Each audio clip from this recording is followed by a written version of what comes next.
தேசத்திலே சத்தியம் இடங்களெல்லாம் நற்செய்திகள் அறிவிக்க கர்த்தருடைய நாமம் மைப்பட எல்லா ஜாதி ஜனங்களும் கர்த்தரே தெய்வம் என்று முழக்கும் என கர்த்தரது காரியங்களை வாய்க்க செய்ய நாம் ஜெபிப்போம். இந்த ஜெபத்தை சகோதரி திரிய ஆல்பர்ட் அவர்கள் ஜெபிப்பாங்க. முதலாவது நம்முடைய ஆலய பணிகளுக்காக ஜெபிப்போம். இதொந்த பரிசுத்தமான ஓய்வு நாள் காலை ஆராதனை வேலைக்காக நாங்கள் துதிக்கிறோம். ஆண்டவர், இந்த பரிசுத்தமான ஆலயத்திலே ராஜா நாங்கள் ஒன்றாய் கூடி தொழுதுக்களை வந்திருக்கிற ராஜா ஸ்தோத்திரத்தாவே. ஆண்டவரே, எங்கள் தேவைகள் எல்லாத்தையும் நீ சந்தேக ராஜா ஸ்தோத்திரத்தாவே. அப்பா, 1-3 பேர் கூடிய நாமத்தை துதிக்கும் போது அவர்கள் நடுவிலே இருப்பேன் தெய்வமே. அப்பா, எங்கள் மத்தியில் கடந்து வருவனே கெஞ்சி மறக்கத்தாவே. ஸ்தோத்திர ராஜா. அப்பா, யார் யார் என்ன தேவைகளோடு என்ன விண்ணப்பத்தோடு சமூகத்தில் வந்திருக்கிறதாவே அவர்கள் தேவைகள் எல்லாத்தையும் ராஜா. ஆண்டவரே, இந்த ஆண்டை கத்தாவே நீதி அன்னைக்கு நாளை காண செய்த கிருபைக்காக நன்றி ராஜா. ஆண்டவரே, இந்த ஆண்டு வாரத்திலே முதல் எங்கள் காண செய்திலே நன்றி நன்றி தகப்பனே. அப்பா, உண்மை நன்றியோடு துதிக்கிறோம். ஸ்தோத்திரிக்கிற கத்தாவே. ஸ்தோத்திர கத்தாவே. ஆண்டவர், கடந்த ஆண்டையெல்லாம் கண்மணி போல எங்களை பாதுகாத்து வழிநடத்தி வந்தீரே முக்கூட கொடி. ஸ்தோத்திர கத்தாவே. அப்பா, எங்கள் தேவைகள் எல்லாவற்றையும் நீ சந்திய ராஜா. ஸ்தோத்திர கத்தாவே. ஆண்டவரை கொடுத்த குறிப்புக்காக நாங்கள் வருகிற தகப்பனே. ஸ்தோத்திர கத்தாவே.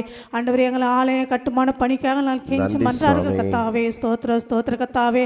ஆண்டவரை, இதுவரை கொடுத்த கரத்தை நீர் ஆசீர்வதிங்க ராஜா. ஸ்தோத்திர கத்தாவே. இன்னும் கொடுக்கின்ற நினைக்கின்ற அநேக கரங்களை கத்தாவே துரிதமாய் கொடுத்து ராஜா. ஆண்டவரே, கூடிய சீக்கிரத்தில் கட்டி முடிக்க நீர் கிருபை செய்யுங்க ராஜா. ஸ்தோத்திர கத்தாவே. அப்பா, எங்களால் ஒன்றுமில்லை ராஜா, எல்லாம் உம்மாலே கூட ராஜா. நீர் சொல்லாக நீர் கட்டளையிட நிற்கும் தகப்பனே. அப்பா, நீர் ஒரு வார்த்தை மாத்திரம் சொல்லுங்க ராஜா. ஸ்தோத்திர கத்தாவே. அப்பா, இந்த ஆலய ஆண்டவரை கட்டி முடிக்க நீர் கிருபை செய்யுங்க ராஜா. ஸ்தோத்திர கத்தாவே. அப்பா, எங்கள் தேவைகள் எல்லாவற்றையும் நீர் சந்திய ராஜா. ஸ்தோத்திர கத்தாவே. அப்பா, நாங்கள் நிற்பது நிர்மூலமாக இருப்பது உங்கள் கிருபை ராஜா. எங்களை ஒவ்வொரு நாளும் பாதுகாத்து வழிநடத்தி வந்த கிருபைக்காக நன்றி தகப்பனே. நன்றியோடு துதிக்கிறோம், ஸ்தோத்திரிக்கிறோம். நீரே பொறுப்பெடுத்துக்குள்ள வழிநடத்தும், ஆசீர்வதிங்க ஆண்டவரே. மீட்பர் இயேசு கிறிஸ்துவின் மூலம் ஜெபம் கேட்கிறீங்களா ஜீவனுள்ள நல்ல தகப்பனே. ஆமென். கர்த்தர் நம்முடைய ஜெபத்தை கேட்பார். எல்லாரும் கர்த்தரை சோசரிப்போமா? சோத்திரம் சோத்திரம் சோத்திரம். தொடர்ந்து ஜெபிப்போம். துதிகளின் மதியில் வாசமாக இருக்கிற எங்கள் பரிசுத்தமுள்ள நல்ல பிதாவே, எசப்பா, அந்த காலை வேலைக்காய் நன்றியோட துதிக்கிறோம், ஸ்தோத்திரிக்கிறோம் தகப்பனே. எசப்பா, ஸ்தோத்திரம். எங்கோ இருந்து எங்களை ஒன்று சேர்த்து இப்படியா துதிக்க வைத்தீரே, உமக்கு நன்றி ஆண்டவரே.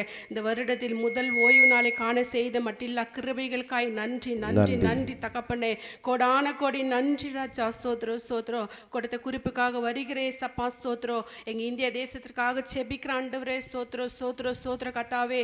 தேசத்தில் உள்ள ஒவ்வொரு மக்களையும் ரட்சி அப்பா. ஸ்தோத்திர கத்தாவே. இந்த கடைசி காலத்தில் நின்று கொண்டு இருக்கிற ஏசப்பா, ஒருவரும் கெட்டு போதும் சித்தம் இல்ல ஆண்டவரே. ஒவ்வொருவரும் ரட்சிப்பின் பாதையில நடத்துங்கப்பா ஆண்டவரே. இந்திய தேசம் முழுவதும் உமக்கு சொந்தமான ஜனங்களாய் மாறும்படியே என் தேவன் கிருபை பாராட்டுங்க தகப்பனே.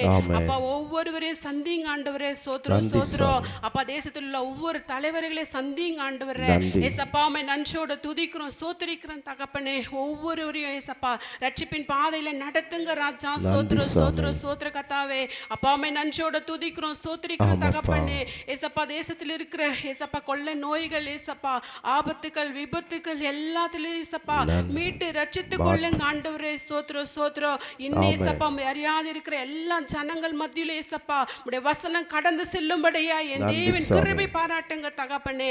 எல்லாரும் அறியனே ஏசப்பா. ஸ்தோத்திரம். இந்த கடைசி காலத்தில் ஏசப்பா நாங்கள் கைவிடப்பட்ட நிலைமையில் இராதபடி தகப்பனே ஒவ்வொருடைய சமூகத்தில் வரும்படியாய் ஒவ்வொருவரும் நீங்க ஆயத்தப்படுத்துங்கப்பா. ஸ்தோத்திரம் கத்தாவே. தேசமே பயப்படாத மகிழ்ந்து களிக்கூர்ந்த வசனத்தின் பிரகாரமாய் எங்க தேசத்தை நீங்க ஆசீர்வதிங்க ஏசப்பா. ஸ்தோத்திர கத்தாவே. நீர் அப்படி செய்யப்படுற கிருபைக்காய் நன்றி ஏசப்பா. பேசுகிற மகனை மறைத்து நீங்க பேசுங்க ஆண்டவரே. உடைய வார்த்தை எங்களுக்குள்ள வெளிப்படுத்த ஏசப்பா. எங்கள் கவலைகள் கண்ணீர்கள் எல்லாம் மாறட்டும் ஏசப்பா. உடைய வார்த்தையினால எங்களை நிரப்புங்க, பாதுகாத்துக் கொள்ளுங்க. வந்திருக்கிற ஒவ்வொருவரும் தாழ்த்தியும் கரத்தை அர்ப்பணித்து ஜெபிக்கிறேன் ஜீவனில் பிதாவே. ஆமென். கர்த்தர் நம்முடைய ஜெபத்தை கர்த்தர் கேட்டு தேசத்தில் ஒரு பெரிய மாற்றத்தையும் ஒரு புதிய ரட்சிப்பை கர்த்தர் கட்டளையிட்டபடினால் எல்லாரும் கரங்களை தட்டி நாம் தேவனுக்கு நன்றி செலுத்துவோம். కలత చెందిన కష్టకాలమున కన్న తండ్రివై నన్ను ఆదరించిన కలుషము నాలో కానవచ్చిన కాదనక నన్ను కరుణించిన కలత చెందిన కష్టకాలమున కన్న తండ్రివై నన్ను ఆదరించిన కలుషము నాలో కానవచ్చిన కాదనక నన్ను కరుణించిన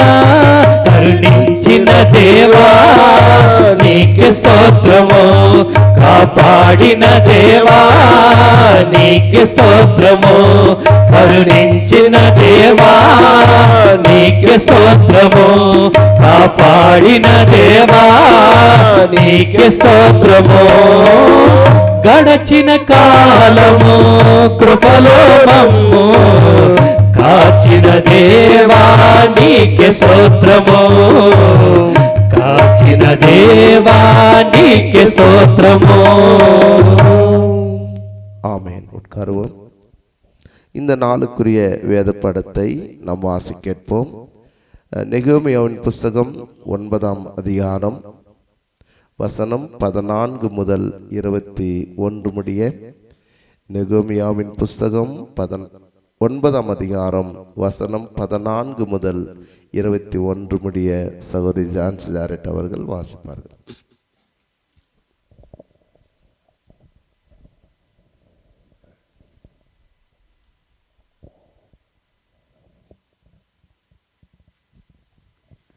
பரிசுத்த ஓய்வு நாளுக்கென்று வாசிக்க தெரிந்து கொள்ளப்பட்ட வேத பாடம் நெகேமியாவின் புத்தகம் 9ஆம் அதிகாரம் 14 21 வரை.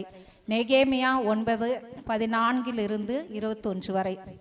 உமது பரிசுத்த ஓய்வு நாளை அவர்களுக்கு தெரியப்படுத்து உமது தாசனாகிய மோசேயை கொண்டு அவர்களுக்கு கற்பனைகளையும் கட்டளைகளையும் நியாய பிரமாணங்களையும் கற்பித்தீர். அவர்கள் பசிக்கு வானத்திலிருந்து அப்பம் கொடுத்து அவர்கள் தாகத்துக்கு கண்மலையிலிருந்து தண்ணீர் புறப்பட பண்ணி நீர் அவர்களுக்கு கொடுப்பேன் என்று ஆணையிட்ட தேசத்தை சுதந்திரித்து கொள்ள பிரவேசியுங்கள் என்று அவர்களுக்கு சொன்னீர். எங்கள் பிதாக்களாகிய அவர்களோ அகங்காரமாய் நடந்து தங்கள் கழுத்தை கடினப்படுத்தி உம்முடைய கற்பனைகளுக்கு செவி கொடாதே போனார்கள். அவர்கள் செவி கொடுக்க மனதில்லாமலும் அவர்களிடத்திலே நீர் செய்த உம்முடைய அற்புதங்களை நினையாமலும் போய் தங்கள் கழுத்தை கடினப்படுத்தி தங்கள் அடிமைத்தனத்துக்கு திரும்பும்படிக்கு அவர்கள் கலகம் பண்ணி ஒரு தலைவனை ஏற்படுத்தினார்கள். ஆகிலும் வெகுவாய் மன்னிக்கிறவரும் இரக்கமும் மன உருக்கமும் நீடிய சாந்தமும் மகா கிருபையும் உள்ளவருமான தேவனாகிய நீர் அவர்களை கைவிடவில்லை. அவர்கள் வார்ப்பிக்கப்பட்ட ஒரு கன்றுக்குட்டியை தங்களுக்கு உண்டாக்கி இது உன்னை எகிப்திலிருந்து கொண்டு வந்த உன் தெய்வம் என்று சொல்லி கோபமூட்டத்தக்கதாக பெரிய அக்கிரமங்களை செய்து இருந்தாலும் நீர் உம்முடைய மிகுந்த மன உருக்கத்தின்படியே அவர்களை வனாந்திரத்திலே கைவிடவில்லை.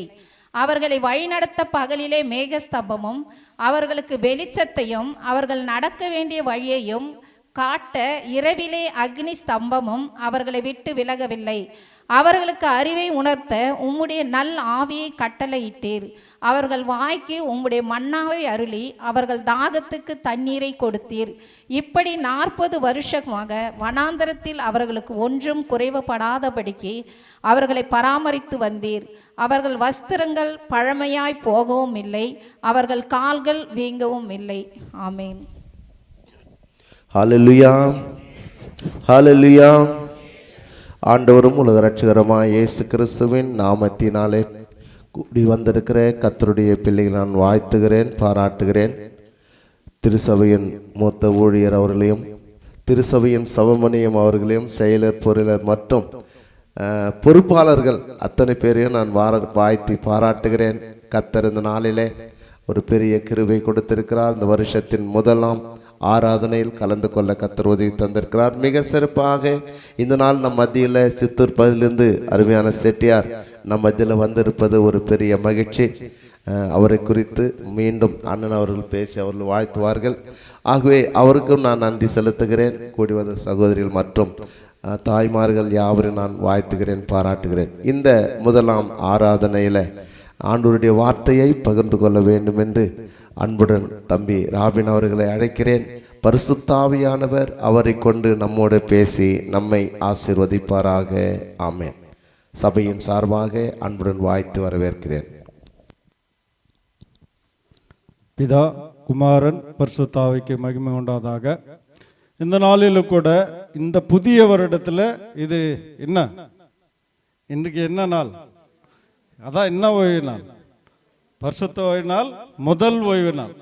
என்னது ஓய்வு நாள் என்றால் என்ன? ஓய்வு நாள் தேவன் எதற்காக உண்டாக்கினார்? ஓய்வு நாளிலே தேவன் என்ன செய்தார்? ஓய்வு நாளிலே நாம் என்ன செய்ய வேண்டும்? நாம் என்ன செய்தால் நம்மளுக்கு என்ன ஆசீர்வாதம், செய்யலைன்னா என்ன பழைய ஏற்பாட்டில் தண்டனை இருந்தது என்று பார்க்க போகிறோம். அதனால் ஓய்வு நாளை குறித்து இந்த நாளிலே கர்த்தர் நமக்கு என்ன சொல்கிறாருன்னு தயவுசெய்து கவனமாக கேட்டு வசனத்தின்படி இந்த வருடம் முழுதும் பெதசா வனாந்தர சபை மக்கள் யாவரும் கடைபிடிக்கும்படி அன்போடு கேட்டுக்கொள்கிறேன். கண்களை மூடி ஒரு நிமிடம் ஜெபிக்கலாம். எங்களை கிருபையா நேசிக்கும் பரிசுத்தமுள்ள நல்ல தகப்பனே, இந்த 2026ஆம் ஆண்டு முதல் ஓய்வு நாளே கர்த்தராகிய ஆண்டவராகிய இயேசு கிறிஸ்துவே உமக்கு நன்றியும் சோத்திரத்தையும் துதியும் ஏறெடுக்கிறோம். பெதசா வனாந்தர சபையாக எங்களை கூடி இந்த முதல் ஆராதனையில் உம்மை துதிக்கும்படி ஆராதிக்கும்படி பாராட்டின நல்ல கிருபைக்காய், ஈவுக்காய், தயவுக்காய், அன்புக்காய் நன்றி செலுத்துகிறோம். இப்பொழுது கூட ஆண்டவரே, பரிசுத்த ஆவியானவர் அடியனை கொண்டு என்ன பேச சித்தமாக இருக்கிறாரோ அதை பேசும்படி, அதை நாங்கள் கேட்டு 30, 60, 100 பலன் தர என் தேவனை கிருபை செய்வீராக. வசனத்தை நீர் பேசும் நாங்கள் கேட்கிறோம்.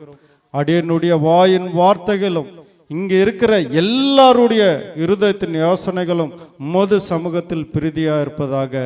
துதி கன மகிமை உமக்கே செலுத்துகிறோம். இயேசு கிறிஸ்துவின் நல்ல நாமத்தில் பிதாவே, ஆமேன். அல்லேலூயா. சரி, ஓய்வு நாள்னா என்ன? யாராருக்கு தெரிஞ்சதை சொல்லலாம். தயவுசெய்து என்ன பண்ணுங்கன்னா கூட பேசுங்க, அப்பதான் நல்லா இருக்கும். வந்தோம் சும்மா ஏதோ பாதியில் வந்தோம், உக்காந்தோம், ஆராய்ச்சிட்டோம், தோத்திரம் சொன்ன போனோன்னு இருக்கக்கூடாது. இந்த வருஷத்துல மாற்றம் இருக்கணும். ஆராதனைன்னா என்ன, ஆண்டவர் என்ன சொல்றார் நமக்கு, நம்ம எப்படி ஆராதிக்கணும்னு இந்த வருடத்தில் புதிய மாற்றம் இருக்க வேண்டும். அப்போ ஓய்வு நாள்னா என்ன? ஓய்ந்து இருக்கிறது. கரெக்ட், சகோதரர் சொன்னார், உண்மைதான். ஓய்வு நாள் என்றால் ஓய்ந்து இருக்கிறது. அப்புறம் வெரி குட். சொல்லுங்க. கரெக்டு தான். 6 நாள் வேலை செய்து 7வது நாள் ஓய்ந்து இருக்கணும். ஓகே, அதுவும் ஓய்ந்து இருக்கிறது. அப்புறம் அல்லேலூயா. ஆராதனை செய்யும்படி தான் ஓய்வு நாள் என்ன பண்ணார்? ஆண்டவரே நமக்கு உண்டாக்கினார். அதனால நம்ம என்ன பண்ணோம்? பரிசுத்தமாக இருக்கணும். 2வது, இந்த ஓய்வு நாள் ஆண்டவர் என்ன பண்ணாரு? ஆசீர்வதிச்சாரு, பரிசுத்தம் பண்ணியிருக்கிறார். சரி, தொடர்ந்து நம்ம வசனங்கள் மூலமாக போயிடலாம். ஓய்வு நாள் என்றால் ஓய்ந்திருப்பது. எடுத்து வாசிக்கலாம். ஆதியாகமம் 2ஆம் அதிகாரம் 3ஆம் வசனம். தயவுசெய்து வாசிக்கிறவர்கள் நிறுத்தி நிதானமாக வாசிங்க. நான் அதோட பேசிடுறேன்.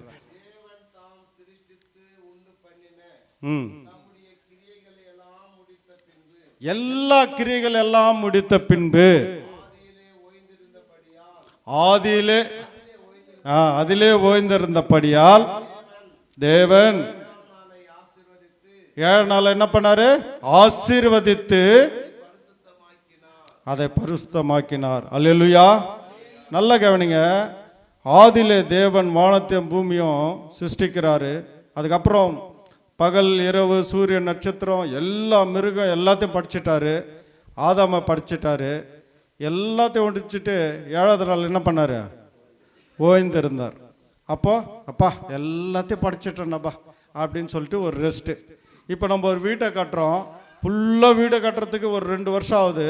கட்டி முடிச்சுட்டு அதுக்கப்புறம் பிரதிஷ்டை பண்ணிட்டு எல்லாம் வந்து போயிட்டாங்கன்னா அப்படியே பெருமிச்சு விட்டு ஓழ்ந்துருப்போம். இப்போ இந்த ஆலயம் கட்டின்னு இருக்கிறோம். இதை கட்டி முடிச்சுட்டு இதை பிரதிஷ்டை பண்ணால் அப்பாவுக்கு சபை மக்களுக்கெல்லாம் பெரிய ஓய்வு, சந்தோஷம், சமாதானம் உண்டும். இதே போல தான் ஆண்டவர் அன்னைக்கு வானத்தையும் பூமி எல்லாம் சிருஷ்டித்து எல்லாத்தையும் படுத்து 7 நாளில் என்ன பண்ணார்? ஓய்ந்திருந்தார். அந்த ஓய்ந்திருந்த வேலையில் அதை ஆசீர்வதித்து பரிசுத்தப்படுத்தினார்னு பார்க்குறோம். வாசிக்கலாம். யாத்திராகமம் 20:10. இப்படி ஓய்ந்திருக்கிற வேலையில் கர்த்தருக்கு நாம் என்ன செய்யணும் இந்த ஓய்வு நாள் எல்லாம் பார்க்கிறோம். யாத்திராகமம் 20:10. 7ஆம் நாளோ உன் தேவனாகிய கர்த்தருடைய ஓய்வு நாள். யாருடைய ஓய்வு நாள்? இது கர்த்தருடைய ஓய்வு நாள். நல்ல கவனிங்க தயவுசெய்து. 7ஆம் நாள் கர்த்தருடைய ஓய்வு நாள். அதிலே நீயானாலும் உன் குமாரனானாலும் உன் குமார்த்தி ஆனாலும் உன்னுடைய வேலைக்காரனானாலும் வேலைக்காரி ஆனாலும் உன்னுடைய மிருகம் ஆடு மாடு மற்ற ஜீவனங்கள் ஆனாலும் உன் வாசல் இருக்கிற வேற அந்நிய இல்லை இந்து மக்கள் புரஜாதி மக்கள் யாரா இருந்தாலும் அல்லேலூயா. ஞாயிற்றுக்கிழமை வேலை செய்ய சொல்லிக்கிறாங்க தானே? ஹலோ தயவுசெய்து பேசுங்க. இல்லை அப்போ என்ன பண்ணோம்? யாதொரு வேலையும் செய்ய வேண்டாம் அப்படின்னு சொல்லியிருக்காங்க. யாத்திராகமம் 31ஆம் அதிகாரம் 14-15 கூட நம்ம வாசிக்கலாம். வசனங்க நிறையா இருக்கிறதுனால நான் கொஞ்சம் பாஸ்டாகவே போயிடுறேன். ஆகையால் ஓய்வு நாளை ஆசரிப்பீர்களாக. அது நம்மளுக்கு எப்படிப்பட்டது? இந்த ஓய்வு நாள் பரிசுத்தமானது. இதைத்தான் ஆண்டவர் அன்னைக்கு ஓய்ந்திருக்கும் போது ஆசீர்வதித்து பரிசுத்தப்படுத்தினார். அதனால நம்மளுக்கு அது பரிசுத்தமானது. வாசிக்கலாம். ஞாயிற்றுக்கிழமை ஆராதனைக்கு வராத சொந்த வேலையை செய்து பரிசுத்த குலைச்சல் ஆக்குகிறவன் என்ன பண்ணணுமாமா? கொலை உண்ண கடவன். அப்படி வாசிக்கலாம். அதில் வேலை செய்கிற எந்த ஆத்மானாலும் சரி, இந்த சபையிலையோ ஜனத்திலையோ கிராமத்திலையோ இந்த உலகத்திலையோ இராதபடி அறுப்புண்டு போவான். வேதம் அருமையாக நம்மளை எச்சரிக்கிறது. ஞாயிற்றுக்கிழமை அது கர்த்தருக்குரியது, அது பரிசுத்தமான ஓய்வு நாள். அதை பரிசுத்தமாக ஆசரிக்கணும். அப்படி நீ ஆசரிக்கல, சர்ச்சைக்கு வரலன்னா கொலை பண்ணோம், இல்லைன்னா உன் ஜனத்திலேருந்து நீ அறுப்புண்டு போவாய். தொடர்ந்து வாசிக்கலாம். 6 நாளும் வேலை செய்யலாம். நல்ல கவனிங்க. வாரத்தில் திங்கக்கிழமையிலேருந்து சனிக்கிழமெல்லாம் நமக்கு வேலைக்காக ஒதுக்கப்பட்டது. 6 நாளும் நம்ம வேலை செய்யலாம். 7ஆம் நாளோ வேலை ஓய்ந்திருக்கும் ஓய்வு நாள். அது யாருக்கு பரிசுத்தமானது? கர்த்தருக்கு பரிசுத்தமானது. ஓய்வு நாளில் வேலை செய்கிற எவனும் கொலை செய்யப்பட வேண்டும். இப்போ ஒரு கேள்வி கேட்குறேன். ஓய்வு நாளில் கொலை செய்யணும்னு ஒரு சட்டம் இருந்தால் நீங்களும் நானும் உயிரோடு இருந்துக்க முடியுமா? இருக்க முடியாது. ஆனால் பயற்பாட்டில் இருந்துச்சா இல்லையா? இருந்துச்சு. இன்னைக்கு இல்லாதனால நமக்கு பயம் இல்லை. வந்தால் வரோம், வர கட்டி போகிறோம், ஃபங்க்ஷன் போகிறோம், அது போகிறோம், எல்லாம் 6 நாள் இருக்குது. ஆனால் அதில் பண்ண மாட்டோம். ஞாயிற்றுக்கிழமையில் தான் ஓடுவோம். ஆனால் எதுவாக இருந்தாலும் அப்படி இருக்கும்போது அவன் என்ன பண்ணுமா? கொலை செய்யப்பட வேணுமா? சரி, அந்த நாட்களில் ஓய்வு நாளுக்கு வராத ஒருத்தன் என்ன பண்ணால் அவனை என்ன செய்தாங்க, அவன் செத்தானான்னு பார்க்கலாம். தொடர்ந்து யாத்திராகமம் 35:2 கூட வாசிக்கலாம். நீங்கள் 6 நாள் வேலை செய்ய வேண்டும். 7ஆம் நாளோ உங்களுக்கு பரிசுத்த நாளாய் இருப்பதாக. அது கர்த்தருக்கென்று ஓய்ந்திருக்கும் ஓய்வு நாள். அதிலே வேலை செய்கிற எவனும் கொலை செய்யப்படுவன். இது மாதிரி பார்த்தீங்கன்னா எக்கச்சக்கமான வசனம் இருக்குது. ஞாயிற்றுக்கிழமையில் ஆராதனை பண்ணலாம், கொலை செய்யணும், அவன் கல்லெறி பண்ணணும், புறம்பே தள்ளணும். அப்படிப்பட்ட ஒரு பழைய ஏற்பாட்டு காலத்தில் நடந்த ஒரு மனுஷனை தான் பார்க்குறோம். இப்போ பாருங்கள், என்னாகமம் 15ஆம் அதிகாரம் 32ஆம் வசனம். என்னாகமம் 15:32. இஸ்ரவேல் புத்திரர் வனாந்தரத்தில் இருக்கையில் ஓய்வு நாளில் விறகுகளை பொறுக்கி கொண்டிருந்த ஒரு மனுஷனை கண்டுபிடித்தார்கள். நல்ல கவனிங்க. அந்த காலத்தில் யூதர்களுடைய காலத்தில் சட்டம் என்னென்னா, ஓய்வு நாளுக்கு வரலன்னா அவன் யாராக இருந்தாலும் அவனை பார்த்து கண்டுபிடிச்சாங்கன்னா அவனை புறம்பே கூட்டின்னு போயிட்டு என்ன பண்ணான், கல் எறிஞ்சு கொல்லணும். புறம்புகாலே அப்படியே கொண்டு அப்படியே விட்டு வந்துடுவாங்க. அப்படி தான் இந்த வெறுகு பொறுக்கிறவனை ஒருத்தனை கண்டுபிடிக்கிறாங்க. 33ஆம் வசனம். விறகுகளை பொறுக்கின அந்த விறகு பொடிக்க மனுஷனை கண்டுபிடித்தவனை அவனை மோசே ஆரோன் என்பவர்களிடத்திற்கும் சபையார் அனைவரிடத்திற்கும் கொண்டு வந்தார்கள். ஏன் கொண்டு வந்தாங்கன்னா, அன்றைய சட்டம், அந்த சட்டத்தின்படி அவர்களை மோசே ஆரோன் கிட்ட கொண்டு வர்றாங்க. அப்படி கொண்டு வரும்போது என்ன நடக்குது? 35ஆம் வசனம் வாசிக்கலாம். கர்த்தர் மோசேயை நோக்கி, அந்த மனிதன் நிச்சயமா கண்டிப்பா அவன் என்ன பண்ணோம், ஆராதனைக்கு வரதுனால கொலை செய்யப்பட வேண்டும் அப்படின்னு சொல்லி சட்டம் சொல்லுது. கொலை செய்தாங்களா இல்லையா, அவன் செத்தானா இல்லையான்னு 36ஆம் வசனம் வாசிங்க. அப்பொழுது சபையார் எல்லாரும் கர்த்தர் மோசேக்கு கட்டளையிட்டபடியே அவனை தூர பாளையத்துக்கு புறம்பே கொண்டு போய் கல்லெறிந்தார்கள். அல்லேலூயா. அவன் என்னானா, அப்போ அந்த பழைய ஏற்பாடுடைய சட்டம் இருந்திருந்தா நீங்களும் நானும் கல்லெறியப்பட்டு புறம்பே அந்த இடத்துல செத்து இருப்போம். ஆனால் ஆண்டவருடைய கிருபை, அவர் மன்னிக்கிறவர், இரக்கங்களை செய்கிற தேவனாக இருக்கிறதுனால இன்னைக்கு நம்ம ஆராதிக்கல, ஆலயத்துக்கு வரலன்னா கூட மன்னிச்சு என்ன பண்ணார், கிருபையாக மன்னித்து கொண்டு இருக்கிறார். ஆனால் இந்த புதிய ஆண்டில் நம்மளுடைய பெதசா வனாந்தர சபையாகிய அன்பான என் தேவ ஜனங்களை இன்று ஒரு முடிவு எடுங்க. நாம் ஆராதனை கத்தற்குரியது. 6 நாளில் நீங்கள் என்னென்ன செய்யுங்க, யாருன்னா கேட்க போகிறாங்களா? இல்லை. அதுவும் 7ஆம் நாளில் நம்ம எத்தனை மணி நேரம் ஆண்டவருக்கு கொடுக்குறோம்? 1 மணி நேரம் கரெக்டாக கணக்கு போட்டால் 10 மணிக்கு ஆராதனைன்னு சொன்னால் 10:30, 11க்கு, 11:30க்கு, 11:00 முடி சொல்ல வந்தவங்க கூட இருக்காங்க. அது இல்லாமல் இன்னொரு செயலாம் இங்கே செய்கிறீங்க. ஆராதனை 10 மணி, வர்றதே 11 மணிக்கு வருவாங்க. நேராக போயிட்டு அங்கே வீட்டில் உக்காந்துக்காங்க. அங்கே வீட்டில் என்ன தான் இருக்குன்னு தெரியல. வர்றது சர்ச்சுக்கு ஏதோ எமர்ஜென்சி போனால் பரவாயில்ல, ஏதோ எத்தனை வாரம் வச்சுட்டு வர போகிறோம், இல்லை சரி செய்யிட்டு வர போகிறோம், இல்லை ஒரு ரெஸ்ட் ரூம் போயிட்டு வரோம், ஓகே. ஆனால் வர்றல பாதி பேர் அங்கே போயிட்டு உக்காந்து அந்த அம்மாவே வேலை செய்து கஷ்டப்பட்டுருப்பாங்க, ஆலயத்துக்கு வரணும் ரெடி ஆகின்னு இருப்பாங்க. அந்த அம்மா கிட்ட போயிட்டு உக்காந்து கதை பேசி அவங்களே லேட் ஆகிக்கிறது. தயவுசெய்து இந்த புதிய ஆண்டில் அன்பாக கேட்டுக்கிறேன், கெஞ்சி கேட்குறேன், விட்டுருங்க. சர்ச்சுக்கு வாங்க, முடிச்சுட்டு போயிட்டு நாள் ஃபுல்லாக இருங்க. அதே அன்பு தான் அம்மா தருவாங்க, அதே தான் இருக்கும். அல்லேலூயா. கர்த்தர் நம்ம ஆசீர்வதிப்பாராக.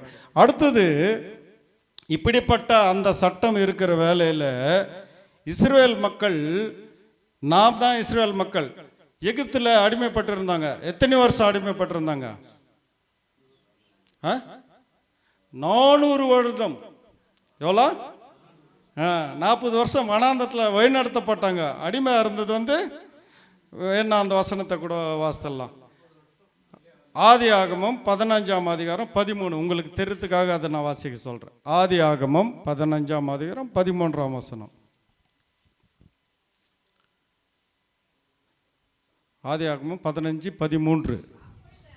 அப்பொழுது அவர் ஆபிரகாமை நோக்கி, உன் சந்ததியார் தங்களுடையது அல்லாத அந்நிய தேசத்திலே பரதேசிகளாய் இருந்து அத்தேசத்தாரை சேவிப்பார்கள் என்றும், அவர்களால் எத்தனை வருஷம்? 400 வருடங்கள் உபத்திரம், கஷ்டம், அடிமையாக இருப்பாங்கன்னு சொல்லியிருக்காங்க. அல்லேலூயா. அப்படிப்பட்டதான அந்த 400 வருடம் அவர்கள் அடிமையாய் பரதேசியாய் இஸ்ரவேலை விட்டு எகிப்தில் இருந்ததுனால தான் மோசேயை கொண்டு அந்த பார்வோன் இடத்துல பல அற்புத அடையாளங்களை செய்து அவர்களை கொண்டு வந்து எதுக்கு? ஆராதனை செய்யணும், ஆண்டவரை துதிக்கணும் அப்படின்றதுக்காக தான் அங்கேருந்து வழி நடத்தினாங்க. அருமையான செட்டியார் ஐயா அவர்கள் வந்த உடனே அப்பா கிட்ட சொல்லியிருந்தார், சங்கீதம் 136 நான் வாசிக்கணும், நல்லா இருக்கும் அப்படின்னு. நான் அப்புறமா வாசிக்கிறேன். அதே சங்கீத பகுதியை வாசித்தாங்க. அதில் பார்த்தீங்கன்னா ஒவ்வொரு வசனத்தில் என்ன இருக்கு? துதியுங்கள், துதியுங்கள், துதியுங்கள். துதிக்கிறதுனால தான் அவருடைய கிருபை என்ன பண்ணுறது இன்றைக்கும் இருக்கிறது. நிறைய பேர் ஜெபிக்கிறதுனால தான் நம்ம என்ன பண்ணுறோம் இன்றைக்கும் உயிரோடு இருக்கிறோம். அவருடைய கிருபை இருக்கிறது. இப்படிப்பட்ட இஸ்ரவேல் மக்களாகிய நாம் அடிமைப்பட்டதுனால அன்று வனாந்தரத்தில் வழிநடத்தும் போது ஆராதனை செய்யும்படி கொண்டு வந்தாங்க.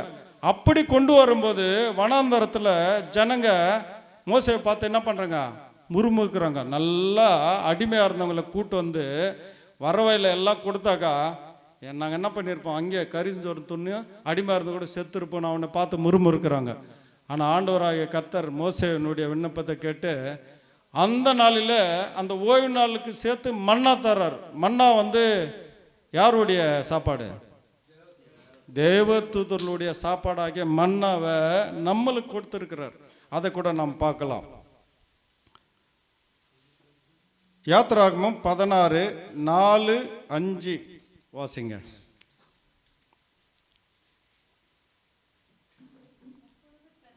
அப்பொழுது கர்த்தர் யாரை நோக்கி, மோசேயை நோக்கி, நான் உங்களுக்கு வனாந்தரத்திலிருந்து அப்பம் வருஷிக்க பண்ணுவேன்.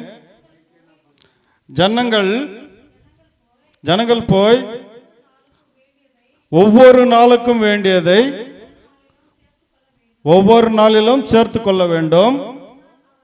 அதனால் அவர்கள் என் நியாயப்பிரமாணத்தின்படி நடப்பார்களோ என்று அவர்களை சோதிப்பேன். பாருங்க, அந்த வனாந்தரத்தில் நான் மன்னாவை கொடுப்பேன். தினமும் நீங்கள் போய் பொறிக்கணும், அதை சாப்பிடணும். அப்படியாவது எனக்கு ஆராதனை செய்து என் வழியில் நடப்பாங்களா, இல்லை என்ன நியாயப்பிரமாணத்தை கடைப்பிடிப்பாங்களான்னு நான் சோதிப்பேன்னு சொல்கிறாரு. அதே போல் யாத்திராகமம் 16:29 கூட வாசிக்கலாம்.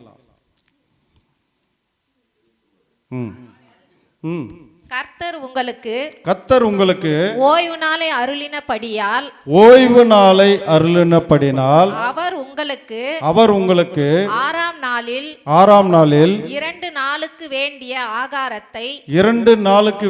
ஆகாரத்தை கொடுக்கிறார். ஏழாம் நாளில் உங்களில் ஒருவனும் தன் ஸ்தானத்தில் இருந்து புறப்படாமல் அவனவன் தன் ஸ்தானத்திலே இருக்க வேண்டும் என்றார். அல்லேலூயா.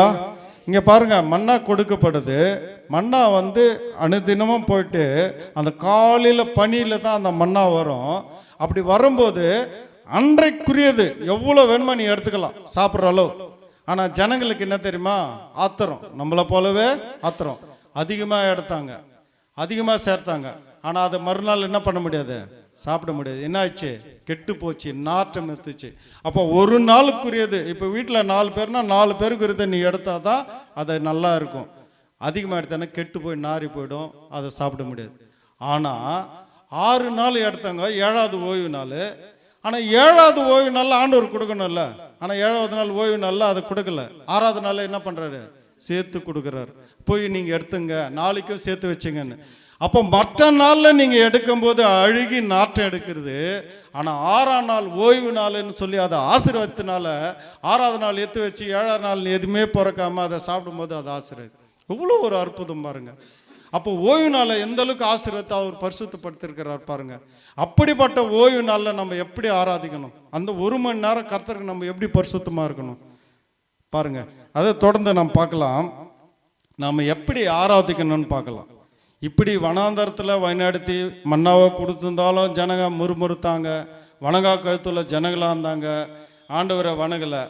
ஆனாலும் கூட நாம் எப்படி ஆராதிக்க வேண்டும், அப்படி ஆராதிக்கும் போது நம்மளுக்கு என்ன ஆசீர்வாதம்லாம் கிடைக்குன்னு சொல்லி நாம் பார்க்கலாம். லேவியராகமம் 19ஆம் அதிகாரம் 30ஆம் வசனம்.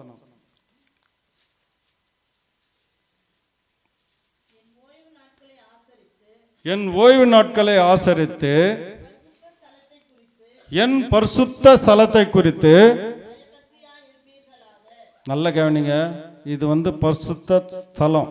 இந்த ஓய்வு நாளை குறித்து ஒரு பயபக்தி வேணும். ஏதோ ஆராதனைக்கு வந்தோம், பெரியவங்க நடத்தினாங்க, யாரோ ஒருத்தர் பிரசங்கம் பண்ணாங்க, ஏதோ ஞாயிற்றுக்கிழமை கிழமைக்கு ஆராதனை போனோம், அப்படி இருக்காதீங்க தயவுசெய்து. இந்த புதிய ஆண்டில் இது பரிசுத்த ஸ்தலம். இதில் வந்து என்ன பண்ணோம்? பயபக்தியாக இருக்கணும். வாசிங்க.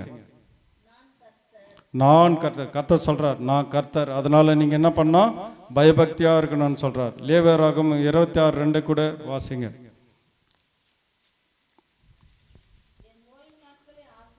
என் ஓய்வு நாட்களை ஆசரித்து என் பரிசுத்த ஸ்தலத்தை குறித்து பயபக்தியாக இருப்பீர்களாக நான் கர்த்தர். அப்போ பாருங்க, அநேக இடத்துல கர்த்தர் இந்த ஓய்வு நாளை குறித்து பயங்கர எச்சரிப்பாக சொல்றார். ஏன்னா இது பரிசுத்த ஸ்தலம். இதில் வந்து என்ன பண்ணோம்? பயபக்தியாக இருக்கணும். இங்கே பேனர் போட்டிருக்குது. இந்த வசனத்தை எத்தனை பேர் படிச்சிருக்கீங்க? படிச்சிங்களா? ஒரு வாட்டி படிங்க பார்க்கலாம். ம் ம் அப்போ இது பரிசுத்த ஸ்தலம். இந்த இடத்துல வந்து அப்பா ஜெபிக்கும்போது, இல்லை நீ ஜெபிக்கும்போது அவருடைய கண்கள் என்ன பண்ணி கொண்டு இருக்கிறது? நம்மளை பார்த்து கவனிச்சுன்னு இருக்குது. ரெண்டாவது நம்மளுடைய ஒவ்வொரு வார்த்தையை கேட்டுக்கொண்டு இருக்கிறார். அது கர்த்தருக்கு சித்தமாக இருந்தால் உடனே என்ன பண்ணுறார்? வாய்க்க செய்கிறார். இப்படிப்பட்ட சூழ்நிலையில் இந்த பரிசுத்த ஓய்வுனால நம்ம என்ன பண்ணோம்? பரிசுத்தமாய் பயபக்தியாக ஆசரிக்க வேண்டும். அது மட்டும் இல்லை, லேவியராகமம் 23:3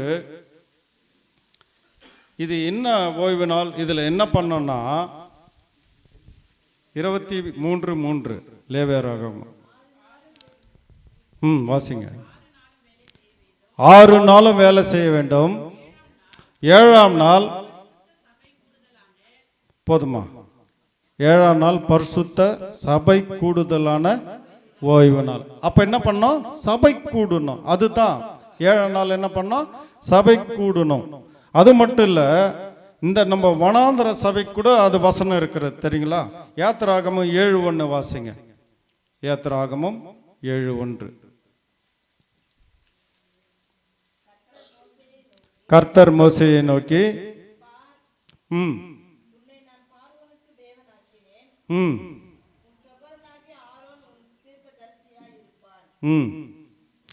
யாத்திராகமம் 7:1. அது வனாந்தரத்தில் எனக்கு ஆராதனை அப்படின்னு வரலையா? சாரி. சரி, யாத்திராகமம் 8:1 வாசிங்க. அப்போது கர்த்தர் மோசேயை நோக்கி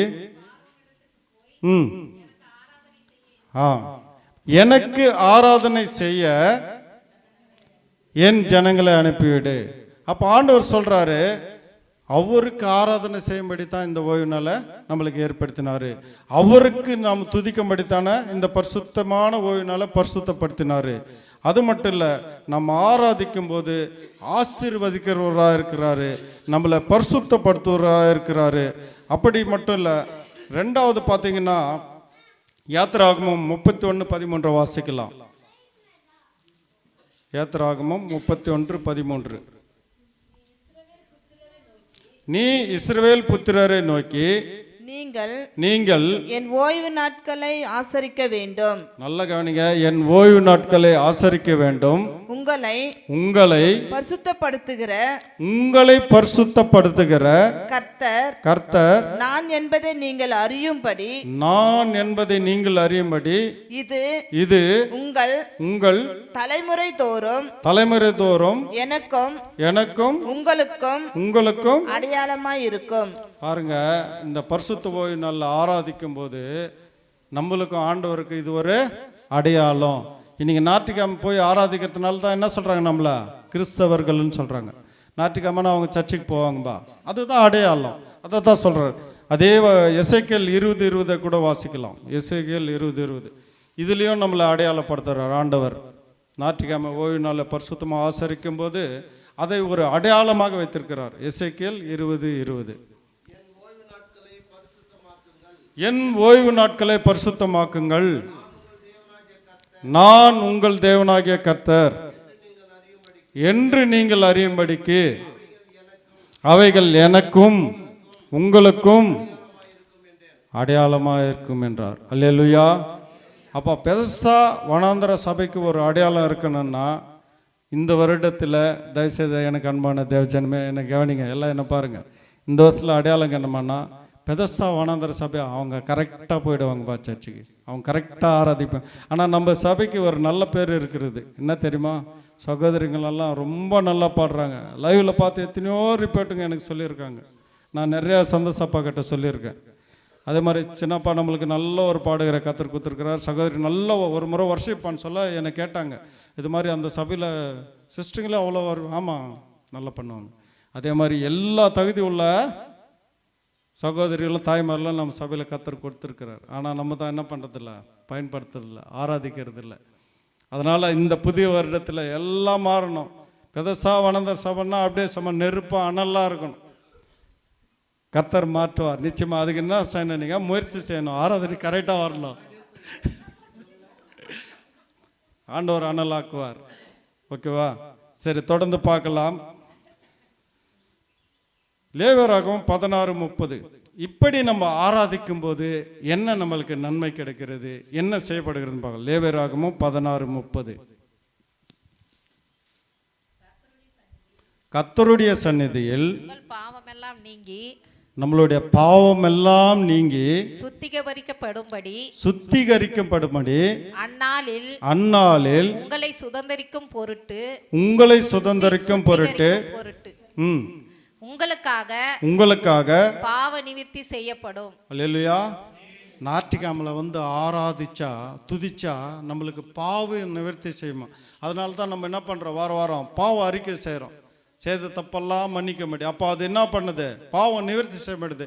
நீங்கள் ஆராதனைக்கே வராத வீட்டில் உட்காந்து எனக்கு எப்படியும் ஸ்பீக்கரில் சவுண்டு கேட்குது, நான் வீட்டில் பத்தினே கேட்டுக்குவேன் அப்படின்னா பாவம் நிவர்த்தி செய்யப்படாது. இந்த இடத்துல துதிக்கும் போது ஆராதிக்கும் போது தான் பாவம் நிவர்த்தி செய்யப்படும். இப்போ கேட்ட அந்த நெகேமியா 9ஆம் அதிகாரம் 5ஆம் வசனத்தை வாசிக்கலாம்.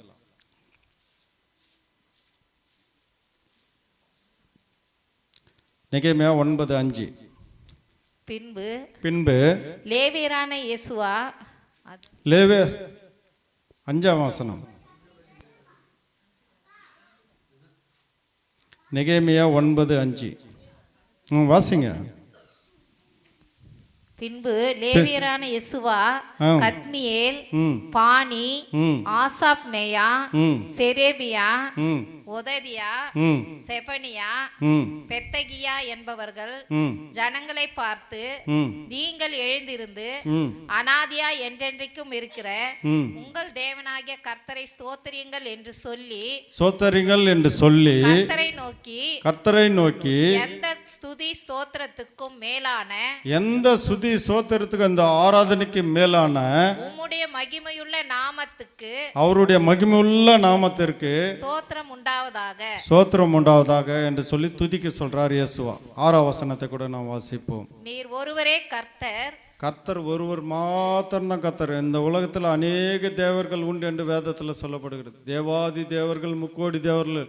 ஆனா எல்லா உலகத்துக்கும் தேவனாகிய கர்த்தர் ஒருவர் தான் கர்த்தர். நீர் வானங்களையும் அவர்தான் வானங்களையும் வானாதி வானங்கள். ஏன் வானாதி வானங்கள் என்று சொல்லப்படுகிறதுனா 3 வானங்கள் இருக்கிறது. இந்த ஒரு வானம் மட்டும் இல்லை, ஏற்கனவே 3 வானங்கள் படைக்கப்பட்டிருக்கு. அதுக்கு தான் சொல்றார் வானங்களையும் வானாதி வானங்களையும் அவர்களுடைய சர்வ சேனைகளையும் பூமியையும் இந்த பூமியில் உள்ள எல்லாவற்றையும் சமுத்திரம் கடலையும் கடல்ல உள்ள எல்லாவற்றையும் உண்டாக்கினவர் கர்த்தர். அல்லேலூயா. அதனால தான் ஞாயிற்றுக்கிழமையில ஆராதிக்கணும். அதனால தான் ஞாயிற்றுக்கிழமையில துதிக்கணும். அதனால தான் ஞாயிற்றுக்கிழமை ஓய்வு நாள் பரிசுத்தப்படுத்தணும், பரிசுத்தமாக இருக்கணும், பயபக்தியாக இருக்கணும். அது மட்டும் இல்லை, 15ஆம் வசனம் கூட வாசிங்க. அதில் நெகேமியா 19:15.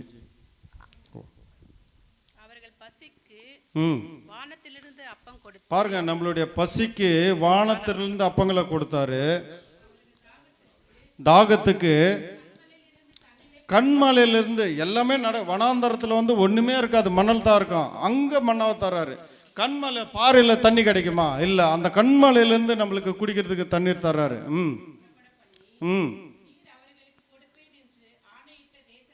அப்போ அந்த அடிமைத்தனத்திலிருந்து அவர்களை மீட்டு எத்தனை போய் கானான் தேசத்தை கொடுப்பேன் என்று சொன்ன தேசத்தை சுதந்திரத்து கொள்ள பிரவேசிங்கள் என்று அவர்களுக்கு சொன்னீர். அப்படியே 20ஆம் வசனம் 19, 20, 21 கூட வாசிங்க. நீர் உம்முடைய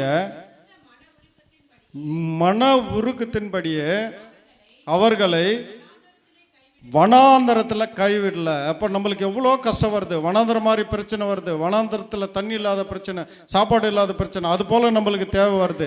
ஆனாலும் ஆண்டவர் என்ன பண்ணல, நம்மளை கைவிடலை. வாசிங்க. அவர்களை வழி நடத்த. பாருங்க, அந்த வெயில் பயங்கர அதிகமாக இருக்கும் வனாந்தரத்தில். பாலைவனம்னா காலை வைக்க முடியாது. ஆனால் அந்த பகலில் அவர்களுக்கு என்ன பண்ணார், மேகஸ்தம்பம், அப்படியே மேகம் மூடி நிழலாக இருக்கிற மாதிரி வழி நடத்தினார். அவர்களுக்கு வெளிச்சத்தையும் அவர்கள் நடக்க வேண்டிய வழியையும் காட்ட இரவிலே அக்கினி ஸ்தம்பமும். பாருங்க எவ்வளோ ஒரு அற்புதம். வெளிச்சம் கொடுக்குறாரு, வெயில் அடிக்கூடாது, மேக ஸ்தம்பத்தை தர்றாரு, வழியை காட்டுறாரு. ரெண்டாவது இரவில் வந்து அந்த அனலை கொடுக்குறாரு. குளிரில் ஜனங்க இதுவாக கூட அண்ணலை கொடுத்து வழி நடத்தி அப்படியே கொண்டு வரும்போது அடுத்த வசனம் வாசிங்க. அவர்களுக்கு நல்ல கவனிங்க, இதுதான் நம்மளுக்கு அறிவை உணர்த்துகிற வசனம். அறிவை உணர்த்த உம்முடைய நல்ல ஆவியை கட்டளையிட்டு அவர்கள் வாய்க்கு மன்னாவை அருளி அவர்களுடைய தாகத்துக்கு தண்ணீரை கொடுத்தீர். இப்படி எத்தனை வருஷமா அடிமையா இருந்தது? எத்தனை வருஷம்? 400 வருஷம் அடிமையா இருந்தவங்களை கொண்டு வந்து 40 வருஷம் வனாந்தரத்தில் மன்னாவும் தண்ணியும் கொடுத்து. வாசிமா. 40 வருஷமாக வனாந்தரத்தில் பாலைவனத்தில் ஒன்றுமே குறைபடாதபடி அவர்களை பராமரித்து வந்தீர். நல்ல கவனிங்க. அது மட்டும் இல்லை, 40 வருஷம். இதை யோசிச்சு பாருங்க, ஒரு சின்ன கற்பனை.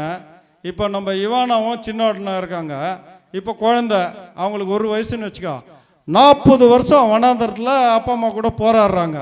ஆனால் அங்கே பாருங்க, அவர்களுடைய வஸ்திரங்கள் ஒன்று 40 வருஷம் ட்ரெஸ்ஸு பழசாகலை, கால் வீங்கலை. சரி, இப்போ 40 வருஷம் அவங்க வளர என்ன இருக்கும், ட்ரெஸ்ஸு வளர்ந்துருக்கும். அல்லேலூயா. எவ்வளோ ஒரு அற்புதம். அங்கே போய் வனாந்தரத்தில் துணி அடைக்க முடியாது, துணி கடை இருந்திருக்காது, எதுவுமே பண்ணியிருக்க முடியாது. ஆனால் ஆண்டவரை நம்பி அவர்கள் விடுதலை பெற்று வரும்போது அவர்களுடைய வஸ்திரம் பழசே ஆகலையாம் 40 வருஷம். ரெண்டாவது குழந்தைங்க வளர அந்த 40 வருஷமும் என்ன பண்ணாங்க, துணியும் வளர்ந்துச்சு. அதே போல் அவங்க நடக்க இன்னைக்கு கொஞ்சம் தூரம் போனவங்க என்ன பண்ணுறோம், கால் வலி, முட்டி வலி, ஒன்றும் செய்ய முடியாத காலை என்ன பண்ணுறோம், சர்ச்சில் உட்கார முடியாதா, இப்படி நீட்டிக்கிறோம் 2 காலை. முடியாதவங்களுக்கு தான் வயசானவங்களுக்கு சேர் போட்டு வச்சிருக்கிறது. நான் அன்பாக சொல்கிறேன், யாரை தவறாது. ஏன்னா ஆண்டவர் ஆராதிக்கும் போது பலன் தருவார் உண்மையில். அதனால் அவர்களுடைய கால் என்ன பண்ணலாங்க, வீங்கலை. அப்போ ஓய்வு நாள்னு இன்னத்துக்கு படைக்கப்பட்டார்னா நம்மளை ஆராதிக்கும்படி தான். அப்போ ஓய்வு நாள் புதிய ஏற்பாட்டில் கூட ஒரு வசனத்தை வாசிக்கலாம். மார்க்கு 2:27. மார்க் எழுதின சுவிசேஷம் 2:27. பின்பு அவர்களை நோக்கி, நல்லா கவனிங்க, மனுஷன் ஓய்வு நாளுக்காக உண்டாக்கப்படல. அப்ப இந்த ஓய்வு நாள் தான் என்ன பண்ணப்பட்டிருக்காரு ஆண்டவர், மனுஷனுக்காக உண்டாக்கப்பட்டார். ஓய்வு நாளை வச்சுட்டு அதுக்காக உண்டாக்கல. இந்த ஓய்வு நாள் மனுஷனுக்கு கொடுத்து அவனுக்கு ஓய்வு வேணும். 6 நாள் வேலை செய்கிறான், 1 நாள் ரெஸ்ட் எடுக்கணும். அந்த நாளில் அவன் நல்லா இருக்கணுன்றதுக்காக ஆண்டவரை நினைக்கணும், துதிக்கணும் அப்படின்னு சொல்லி அவர் நம்மளை ஆசீர்வதித்து இந்த ஓய்வு நாளை உண்டாக்கிறார். கடைசியாக நான் 2 வசனத்தை சொல்லி முடிக்கிறேன். யாருக்கெல்லாம் ஆசீர்வாதம் வேணும், யாரெல்லாம் இந்த பூமியில் உயர்ந்திருக்கணும் அப்படின்னு சொன்னால் இந்த ஓய்வு நாளை எப்படி ஆராதிக்கணும், ஆசீர்வதிக்கணும்னு ஆண்டவர் வசனத்தின் மூலம் எச்சரித்து சொல்லியிருக்கிறான்னு சொல்லி முடிக்க ஆசைப்படுறேன். ஏசாயா தீர்க்கதரிசன புத்தகம் 58ஆம் அதிகாரம் 13-14. ஐயா அன்னைக்கு புது வருட ஆராதனையில் கூட சொல்லி ஜெபிச்சார். நல்ல கவனிங்க இந்த பாயிண்ட்டுங்களை. என் பரிசுத்த நாளாகிய இந்த ஓய்வு நாளிலே நல்ல கவனிங்க, நம்மளுக்கு இஷ்டமானதை செய்யக்கூடாது. நம்ம காலை சர்ச்சுக்கு வராத, வேற சுத்துறதுக்கு, மற்ற காரியங்கள் எதுக்கும் போகாதபடி விலக்கி நம்ம சொந்த வழி, இன்னைக்கு அங்கே போனோம் இங்கே போனோம் இல்லை வேற எதனா வேலை இருக்கும், அந்த வழிகளின் படி நடவாமல் நமக்கு இஷ்டமா இருந்து ஞாயிற்றுக்கிழமை நல்லா சாப்பிட்டு படுத்துனுங்களாம், இருங்க ஞாயிற்றுக்கிழமை ஆலயத்துக்கு போது படுத்துன்னு இருக்கலாம் அப்படின்னு இஷ்டமானதை செய்யாதபடி சொந்த பேச்சுன்னா நாளைக்கு என்ன செய்வோம், அப்புறம் என்ன செய்வோம், இப்படி என்ன செய்வோம், அதெல்லாம் பேச சொல்ல ஆண்டவருக்கு தெரியும், என்ன செய்யணும்னு தெரியும். நீ அவரை ஆராதிச்சா உன்னை ஆசீர்வதிப்பார். அதுவும் எப்படி ஆசீர்வதிக்கிறான்னு அடுத்த வசனத்தில் பார்க்கலாம். அப்போ அந்த சொந்த பேச்சை கூட பேசாமல் இருந்து ஓய்வு நாளை மன மகிழ்ச்சி நாள், இந்த பரிசுத்தமான நாளை ஒரு பண்டிகை மாதிரி நம்ம கொண்டாடணும். எப்படி கிறிஸ்மஸுக்கு புது துணி எடுத்து எல்லாருக்கும் புது துணி எடுத்து நல்லா கரிசோறு ஆக்கி கொண்டாடுறோமோ, ஒவ்வொரு ஞாயிற்றுக்கிழமும் அந்த மாதிரி நினைக்கணும்னு சொல்றார். மன மகிழ்ச்சி நாள் என்று நினைத்து இந்த கர்சுத்த ஓய்வு நாளை கர்த்தருடைய மகிமை நாள் என்று எண்ணி மகிமையாக நீ எண்ணுவாயானால் அப்பொழுது கர்த்தரில் மனமகிழ்ச்சியா மாத்திரம் இல்லை,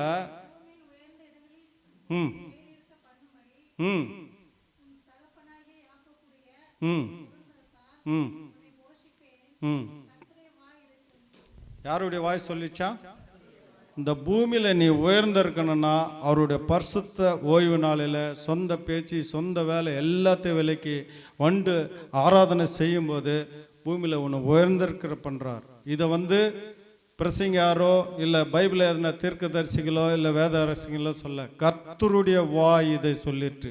அப்போ கர்த்தர் சொன்னால் செய்யாத இருப்பாரா? ஜனங்க சொன்னால் வேணா செய்யாது போயிடுவாங்க. இன்றைக்கி நிறைய பேர் சொல்கிறாங்க ஆனால் செய்ய மாட்டாங்க, நிறைய பேர் வாக்கு கொடுப்பாங்க செய்ய மாட்டாங்க. ஆனால் கர்த்தர் ஒன்று சொல்லிட்டார்னா நிச்சயமாக செய்து முடிப்பார். அதனால் எனக்கு அன்பான தேவ ஜனமே, பெதஸ்தா வனாந்தர சபையாக என் சபை மக்களே, இந்த 2026ஆம் ஆண்டிலே இந்த முதல் ஓய்வு நாளிலே கர்த்தர் நம்மளுக்கு சொல்லியிருக்கிறார். ஓய்வு நாளை நம் பரிசுத்தமாக நினைத்து ஆசரித்து இப்படியாய் ஆராதனை செய்யும்போது நிச்சயமாக இந்த வருடத்தில் ஒரு நல்ல ஆசீர்வாதத்தையும் நல்ல உயர்வையும் நாம் காணலாம். ஆகையினால தயவு செய்து இந்த வாரத்திலிருந்து இன்னைக்கு நிறைய வந்திருக்கீங்க, கொஞ்சம் நேரத்தோடு வந்துட்டீங்க, ரொம்ப சந்தோஷம்.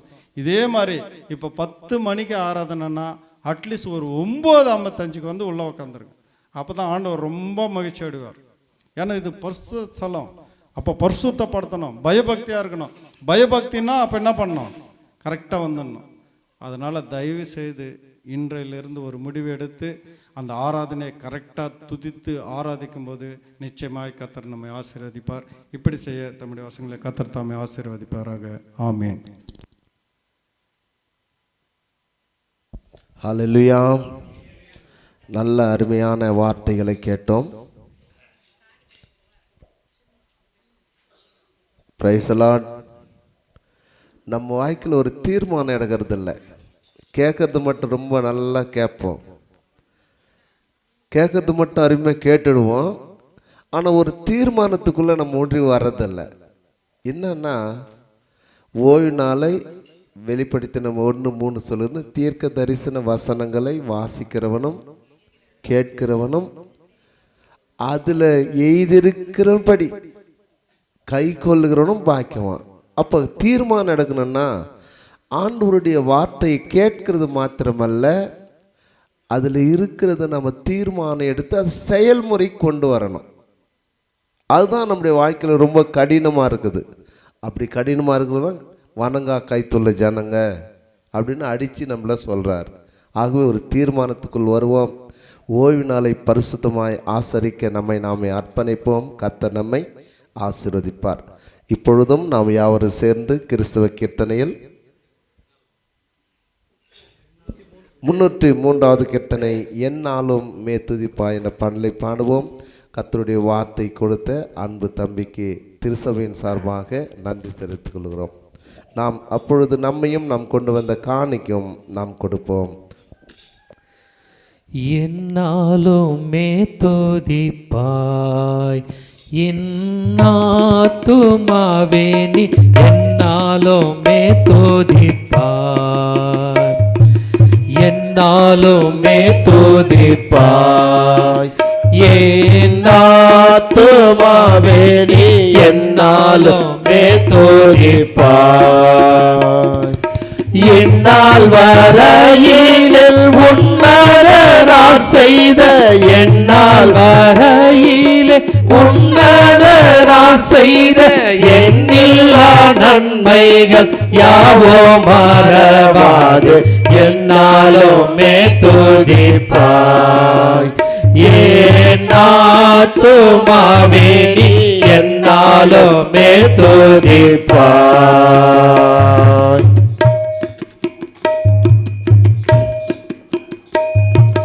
பாவங்கள் எத்தனையோ நினையாதிருந்தருள் பாவங்கள் எத்தனையோ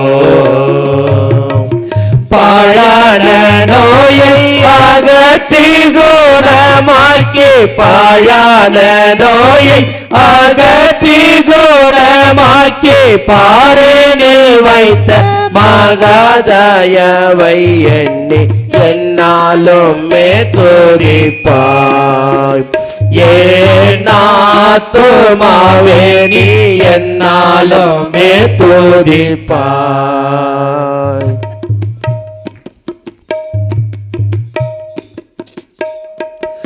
எத்தனையோ கிருபை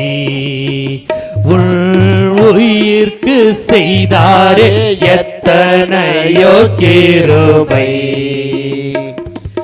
நித்தமுனை மூடி சுட்டினதோ வந்து நித்தமுனை மூடி சுட்டினதோ மந்தி நேயமதாக ஜீவனை மீட்டதால் என்னாலும் துதிப்பாய். என் ஆத்துமாவே நீ என்னாலும் துதிப்பாய்.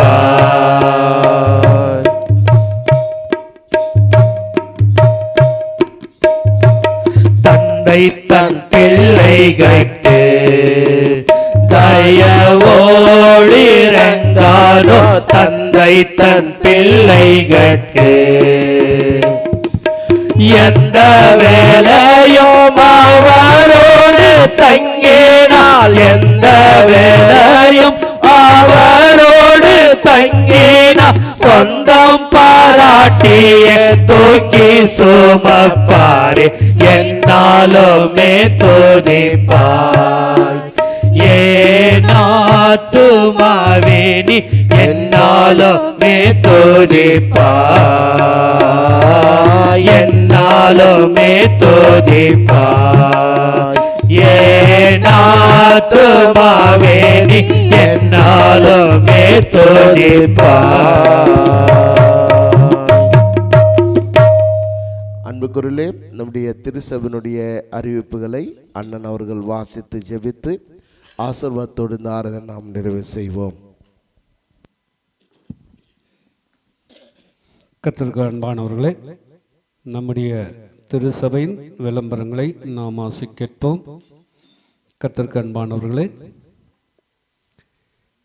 இந்த ஆண்டு புதிய ஞாயிறு முதல் ஞாயிறில் நாம் வந்திருக்கிறோம். வாக்குத்தத்த வசனங்கள் எல்லாம் நீங்கள் கேட்டுறீங்க, பெற்றீங்க.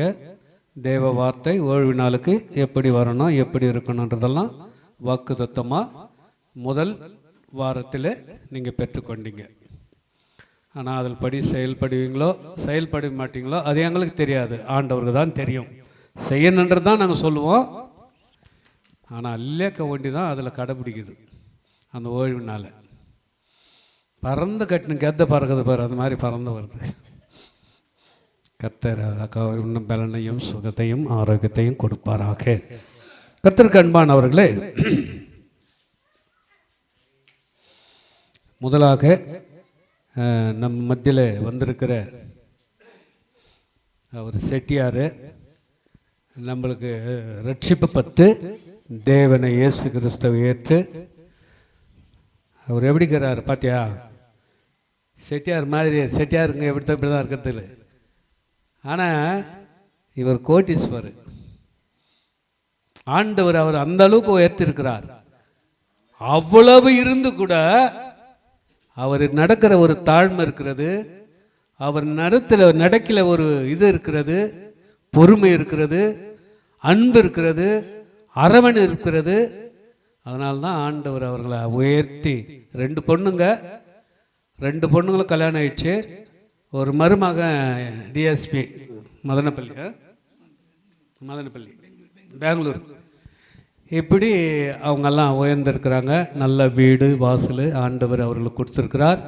கொடுத்திருந்தோம் நம்முடைய கிறிஸ்துவ இதில் ரட்சிக்கப்பட்டு ஊழியத்தில் அநேகருக்கு நன்மை செய்துன்னு உதவி செய்துன்னு வந்து கொண்டிருக்கிறார். நாங்கள் சந்திக்கும் போது இந்த இடத்துல வருவேன், இந்த இடத்துல வந்து நான் உங்களுக்கு ஹெல்ப் செய்வேன் என்று சொன்னார்.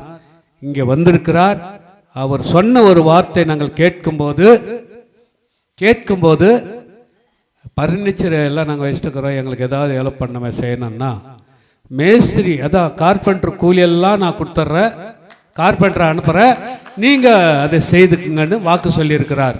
கர்த்தர் அவரையும் அவருடைய வாஞ்சையும் நிறைவேற்றி கொடுப்பார். அவருக்காக நாம் சபையின் சார்பாக நம் அனைவரின் சார்பாக வருக வருக என்று ஆடையை இந்த பொன்னாடையாய் அவருக்கு அணிவிக்கிறோம். கர்த்தர் அவரை ஆசீர்வதிப்பாராக.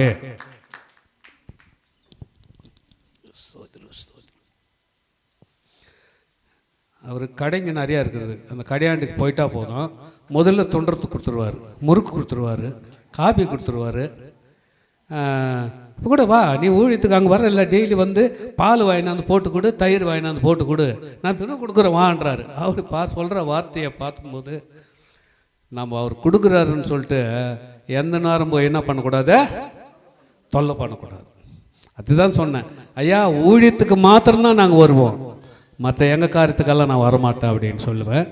அவர் எதுக்கானா நீ வா அப்படின்னு கர்த்தர் அவர் ஆசீர்வதித்து பெருகச் செய்வாராக. அடுத்தபடியாக தேவனுக்கென்று காணிக்கை செலுத்துவர்களை நாம் ஆசி கேட்போம். அருண் மீனா அவர்கள் தசன பாகமாக இந்த ஆண்டு 3000 ரூபாய் நமக்கு ஆலயத்துக்கு கொடுத்துருக்குறாங்க. கர்த்தர் அவர்களை ஆசீர்வதித்து மென்மேலும் பெருகச் செய்வாராக, குறைகள் எல்லாம் நீக்குவாராக. ஆல்பர்ட் பிரியா அவர்கள் தேவனுக்கென்று 1000 ரூபாய் காணி கொடுத்துருக்குறாங்க. சந்தோஷ் ஊழியர் அவர்கள் தேவனுக்கென்று 200 ரூபாய் காணி கொடுத்துருக்குறாங்க. சந்திரசேகர் அமுதா அவர்கள் தேவனுக்கென்று 200 ரூபாய் காணி கொடுத்துருக்குறாங்க. ஈவானா பேத்தி அவர்கள் தேவனுக்கென்று 200 ரூபாய் காணி கொடுத்துருக்குறாங்க.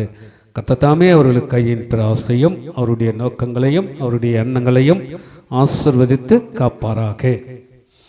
அடுத்தபடியாக உங்களுக்கு ஒன்று காத்து கொண்டு இருக்கிறது. என்ன பரிசு? ஏன்னு சொன்னால் நீங்கள் விளாண்டிங்க, உங்கள் வாஞ்சியை போல் நீங்கள் விளாண்டிங்க.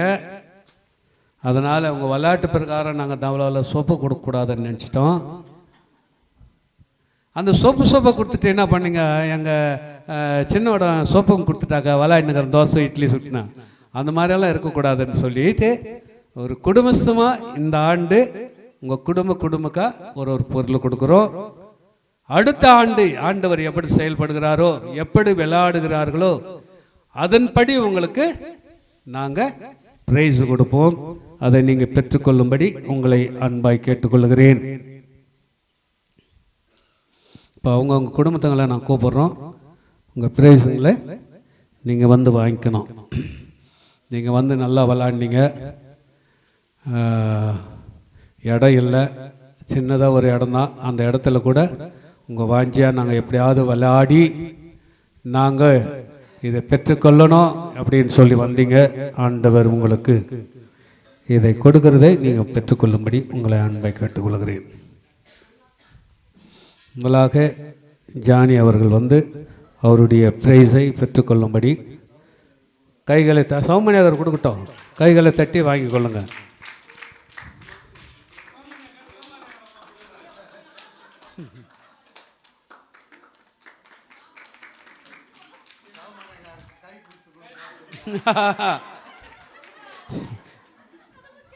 அடுத்தபடியாக சுகந்தி வரலையா? வேறடுக்கா வந்து வாங்கிக்க. சுகந்தி அவர்களுக்கு இந்த பிரைஸை கொடுக்குறோம். கைகளை தட்டி நாம் உற்சாகப்படுத்துவோம். அடுத்தபடியாக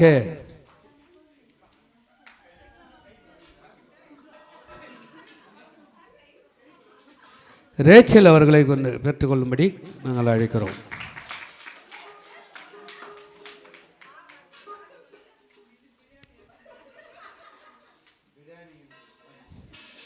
நாங்கள் போட்டு ஆக்கிற சோறுக்கு நீங்கள் எட்டுன்னு வரணும் பேட்டி, அதுதான் முன்னதை கொடுத்துட்றோம் நாங்கள். அடுத்தபடியாக அமல் அவர்களுக்கு கைகளை தட்டி நாம் உற்சாகப்படுத்துவோம். சரளா அவர்களை கைகளை தட்டி நாம் உற்சாகப்படுத்துவோம்.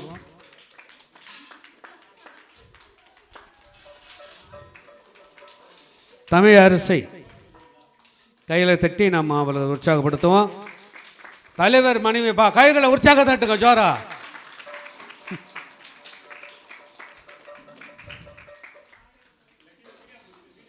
ஜெவசெல்வி அவர்களை கைகளை தட்டி நாம் உற்சாகப்படுத்துவோம்.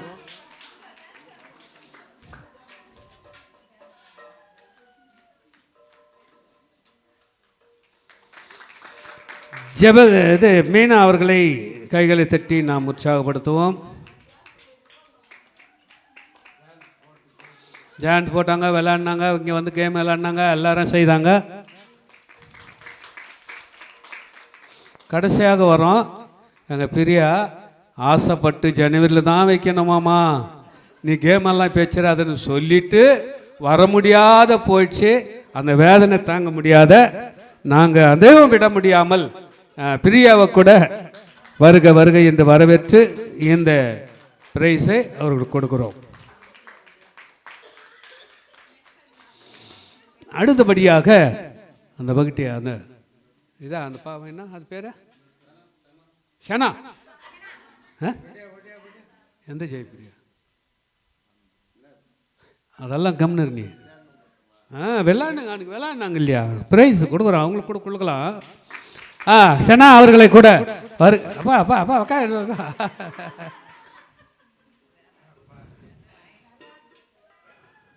கர்த்தர் அவர்களை ஆசீர்வதிப்பாராக.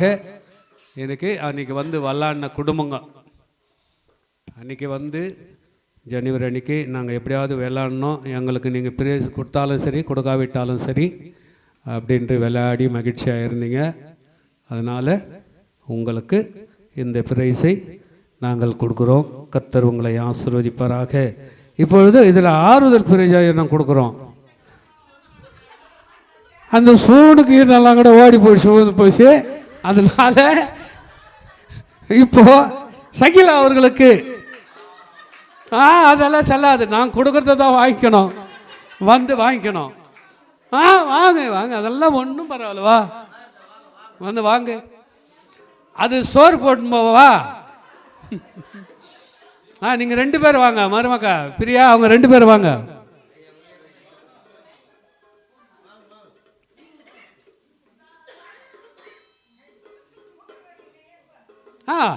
வாங்கிக்கணும். ஒன்றும் பரவாயில்லவா.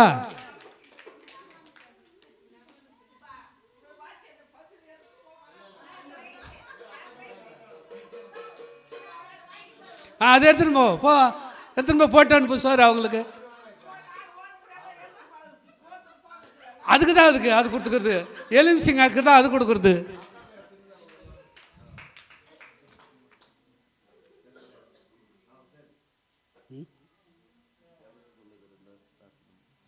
அடுத்தபடியாக மேரி அவர்களை வாங்க, யாராவது வா. ஓகே,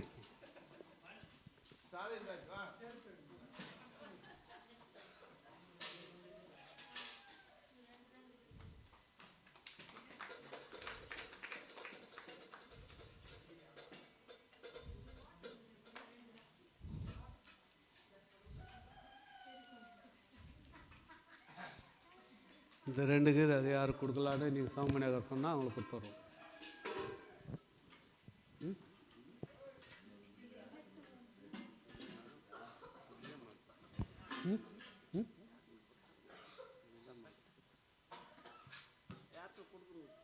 யார் இது 2க்கு இது ஆலோசனை பண்ணுங்கிற வை, சரி வாங்கிக்கலாம், வெயிட் கேட்டு அப்புறம் வை, கொடுக்கலன்னா அப்புறம் வாங்கி கொடுக்குறோம். யார் லில்லியக்கா அவன் எந்த பஜனை இருந்தாலும் வயசில் உடம்பு சரியில்லைனாலும் கூட எல்லா இதெல்லாம் கேமில் வந்தால் கலக்காது போயிடுச்சு. ஆனாலும் ஆறுதல் பெறுது.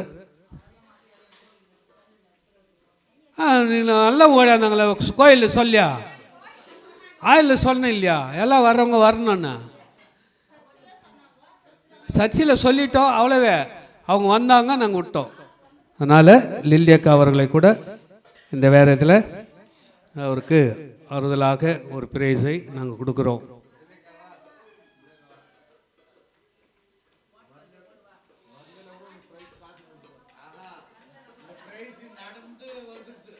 அதுக்காக அங்கேருந்து நடந்து வர்றதுனால அந்த பிரைஸு அதுவும் ஒரு கேம் தானே.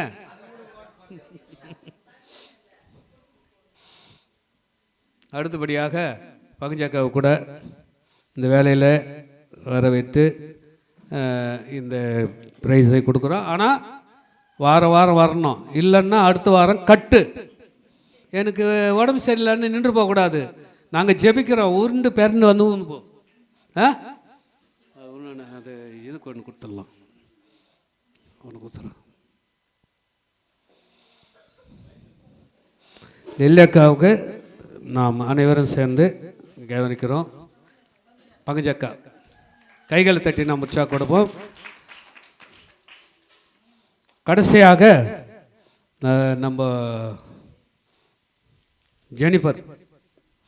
ஜெனிஃபர் அவர்களை கூட இந்த இடத்துல வர வைத்து அவர்களுக்கும் நாம் கிஃப்ட் கொடுக்குறோம். ஏன்னா அந்த இதில் வந்து கிஃப்ட் கொடுக்கல. ஜெனிஃபர் வா, வந்து வாங்கிக்கணும். உங்களுக்கு அரிசி அது மாத்திரம் கொடுத்தோம், கிஃப்ட்டு உங்களுக்கு கொடுக்காததுனால இந்த வேலையில் அந்த கிஃப்ட்டை உங்களுக்கு கொடுக்குறோம், நீங்கள் வாங்கிக்கணும். கர்த்தர் கைகளை தட்டி நாம் உற்சாகப்படுத்தும். ஆண்டவர் உங்களை ஆசீர்வதித்து பெருகச் செய்வாராக. அடுத்த ஆண்டு எப்படி செயல்படுத்துவார் அது ஆண்டவருடைய கையில் இருக்கிறது. கூடிய சீக்கிரத்தில் சபை அங்கீகாரம் பெற நாங்கள் சித்தம் கொண்டிருக்கிறோம். கர்த்தர் உங்களை ஆசீர்வதிப்பாராக. நீங்கள் ஜெபித்துக் கொள்ளுங்கள். இதற்காக ஜெபித்தவங்க, ஒழித்தவங்க, கொடுத்தவங்க எல்லாரையும் ஆண்டவர் ஆசீர்வதிப்பாராக. இந்த கிஃப்ட்டுக்காக அந்தோனியோ 2000 கொடுத்தா, அப்படி நான் மிகத்த பணம் 3200 ரூபாய் நான் போட்டு அந்த 5000 சில்லற இந்த பொருளை வாங்கி கொண்டு வந்தேன். கர்த்தர் அவர்களையும் அவர்கள் குடும்பங்களையும் ஆசீர்வதிப்பாராக. ஆனால் ஒருத்தருக்கு கொடுக்காத விட்டோம் ப்ரைஸை. டான்ஸ் போட ஆடினால எங்கள் யுவானாவுக்கு கொடுக்கல. எங்கள் யுவானா ஆடிய அழுத்து போய் தூங்கிட்டு இருக்குது. எங்கே ஒரு பாட்டு பாடினா போத டான்ஸு. கர்த்தர் தான் அவருக்கு அந்த குழந்தைக்கு கிஃப்டாக கொடுக்கணும். நாம் கொடுக்குற கிஃப்டெல்லாம் அதுக்கு போதாது. ஆண்டவர் பிள்ளையோடு இருந்து ஆசீர்வதித்து ஞானத்திலும் அறிவிலும் வளர்த்து பாதுகாப்பாராக. நாம் ஜெபித்து தேவ ஆசீர்வதித்து முன்னே தாராபின் அவர்கள் வந்து ஏதோ 2 வார்த்தை பேச சத்தம் கொண்டிருக்கிறார். பெதஸ்தா வனாந்தர சபை மக்களுக்கு செயலாளராக என் பணிவான சோத்திரங்கள். அதாவது புத்தாண்டில் அப்பா இவங்கெல்லாம் முடிவு பண்ணி புதிய பொறுப்பாளர் ஏற்படுத்திட்டாங்க. ஆனால் எனக்கு ஒரு சின்ன வருத்தம். என்ன செயலாளராகிறேன்னு முன்னவும் கேட்கல, அப்பா வச்சுட்டாரு.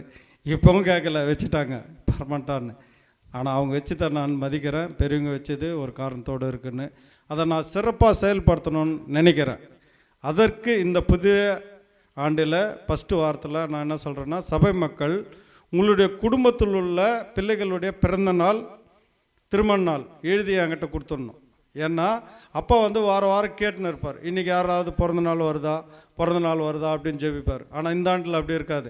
நீங்கள் எழுதி கொடுத்துட்டிங்கன்னா ஜனவரி மாதம் யாரெல்லாம் வருதோ நான் எழுதிடுவேன். அந்த டைரி மாதிரி போட்டு பர்மனெண்ட்டாக கொடுத்துட்டாக்கா இந்த மாதம் வாரத்தை ஆட்டோமேட்டிக்காக சொல்லி ஜெபிப்பாங்க. யார் பேரும் மிஸ் ஆகாது. ஏன்னா இந்த ஆலயத்தில் ஜெபிக்கிற ஜெபம் ரொம்ப ஆசீர்வாதமாக இருந்தது. அது உங்களுக்கு உணர்ந்தால் தான் தெரியும். போன வருஷம் என் பர்த்டேக்கு யாருமே நினச்சிக்கல, கொண்டுக்கல. நான் உடம்பு சரியில்லாததான் எனக்கு ஜெபமே பண்ணல. ரொம்ப வருத்தம் எனக்கு. ஏன்னா ஜெபம் இந்த ஆலயத்தில் செய்கிறது ரொம்ப ஆசீர்வாதம். அதனால் உங்களுடைய குடும்பத்தில் உள்ள ஒவ்வொரு பிள்ளைகளுடைய டேட்டு, மாதம், வருஷம், திருமண நாள், டேட்டு மாதம் வருஷம். பங்குஜம்மா லில்லியம்மா கூட டேட்டு எழுதி தரணும், பிறந்த நாள் தெரிலன்னா ஆதார் கார்டில் இருக்குது பாரு, அதான் உங்கள் பிறந்த நாள். அது எழுதி கொடுத்தீங்கன்னா அதை நாங்கள் எழுதி உங்களுக்காக ஜெபிப்போம், அது ஆசீர்வாதமாக மாறும். ஒன்று. ரெண்டாவது, சபை மக்களுக்கு வந்து அறிவிக்கிறேன் என்னன்னா, இந்த ஆண்டு எல்லாருக்குமே ப்ரைஸ் கொடுக்கல. ஓட்டப்பந்தயம் ஓடணுங்க, ஸ்பூனில் விளையாடணுங்கெல்லாம் தப்பாக நினச்சிக்காதீங்க. அது சின்னதாக கொடுத்தா நல்லதாக இருக்காது அப்படின்னு சொல்லிட்டு அப்பா முடிவு பண்ணி வீட்டுக்கு ஒன்றா ஒரு பைட்டியாக கொடுத்தா யூஸ் ஆகும். ஒரு பைட்டினுடைய 500 ரூபாய் விலை. அதனால் இப்போ சொல்ல மற்ற பிள்ளைங்கள்லாம் நினைப்பாங்க, என்னடா நம்மலாம் விளையாடணும், நம்மளுக்கு ப்ரைஸ் கொடுக்காது, நம்ம அம்மா கூப்பிட்டு பைட்டியை கொடுத்துட்டாங்களே. இப்போ எங்கள் அம்மா சண்டை போச்சு, நான் ஸ்பூன் விளையாடினேன், எனக்கு தீ விளையாண்டா. அது உண்மை தான். அதனால் செயலாளராக நான் சொல்கிறேன், இந்த ஆண்டு மன்னித்து கொள்ளுங்கள். வருகிற ஆண்டில் யார் போட்டியில் விளையாடுறீங்களோ அவங்களுக்கு தான் ப்ரைஸ். அது நான் சிறப்பாக எழுதி சிறப்பாக செய்வேன், நாங்கள் செய்வோம். அது நிச்சயம் நடக்கும். அடுத்த நாள் போட்டியில் கலந்துக்கிறவங்களுக்கு மட்டும்தான் ப்ரைஸு. அதனால் இந்த ஒரு ஆண்டு அது பெரியவங்க முடிவு பண்ணி செய்ததுனால அதை ஏற்றுக்கொள்ளும்படி அன்பாக கேட்டுக்கிறேன். நன்றி, வணக்கம். கர்த்தருக்கு அன்பானவர்களே, இந்த வாரம் சனிக்கிழமை முழுவதும் பிறந்த நாளை, திருமண நாளை காண்கின்றவர்கள் யாராக இருந்தால் உங்களுக்காக ஜெபிக்கப்படும்.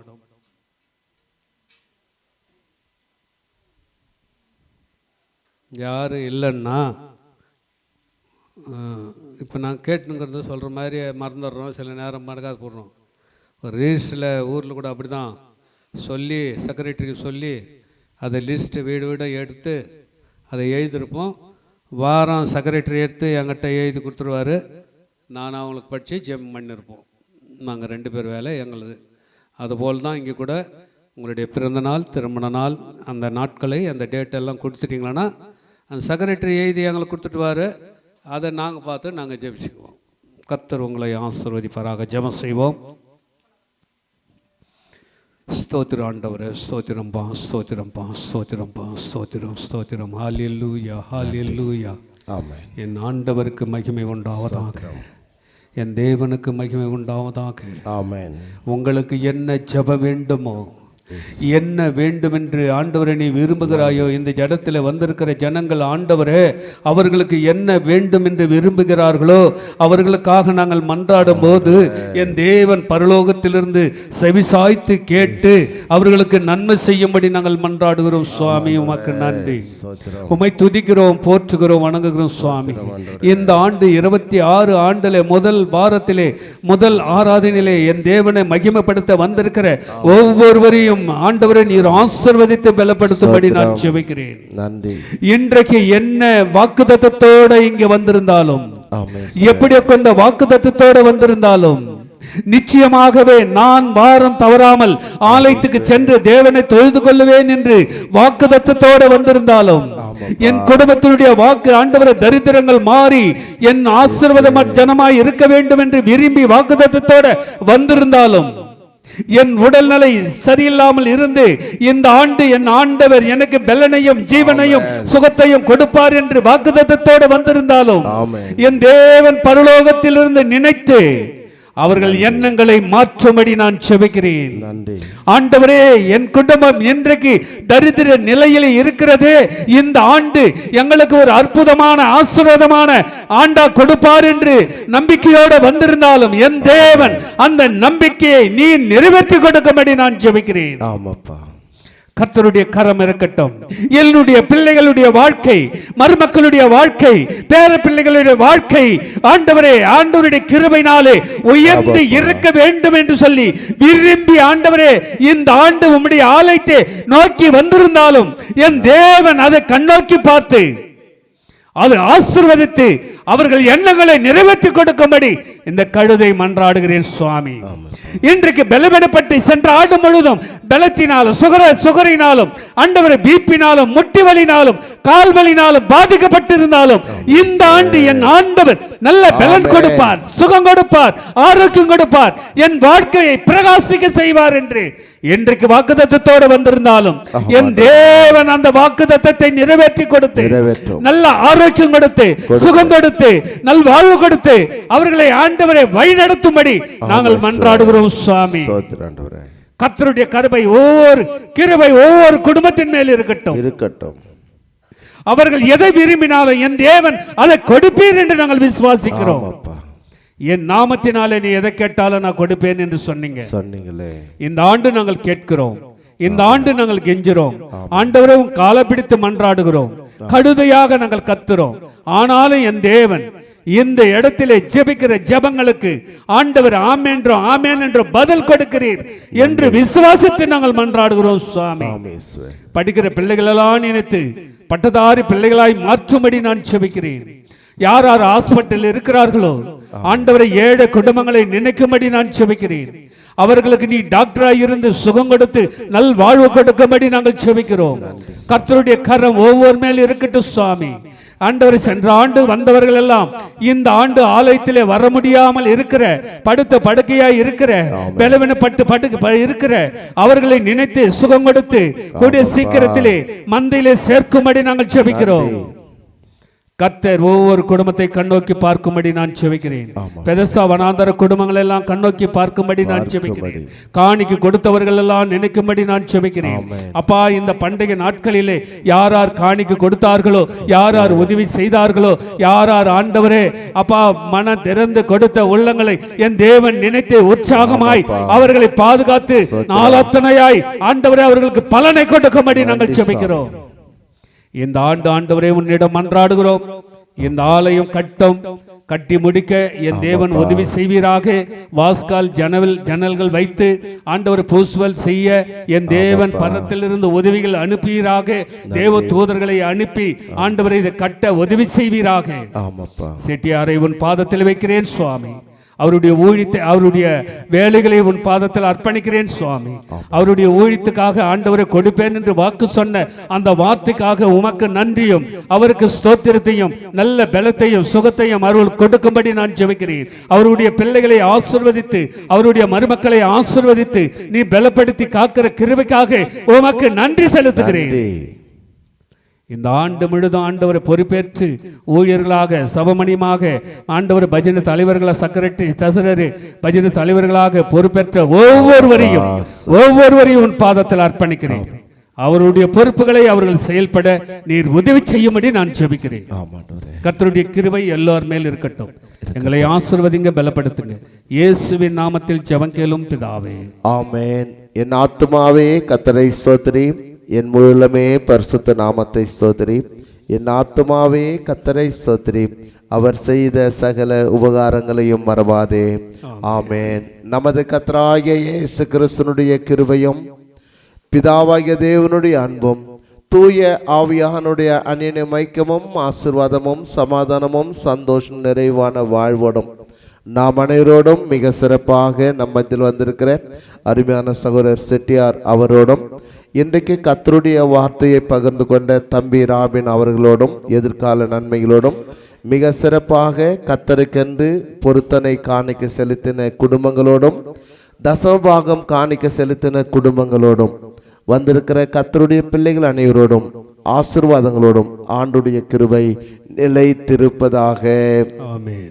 ஹல்லேலூயா, ஹல்லேலூயா, ஹல்லேலூயா. கர்த்தர் உங்களை ஆசீர்வதிப்பாராக. சமாதானத்தோடு போய் வருவோம். எல்லாருக்கும் ஸ்தோத்திரம்.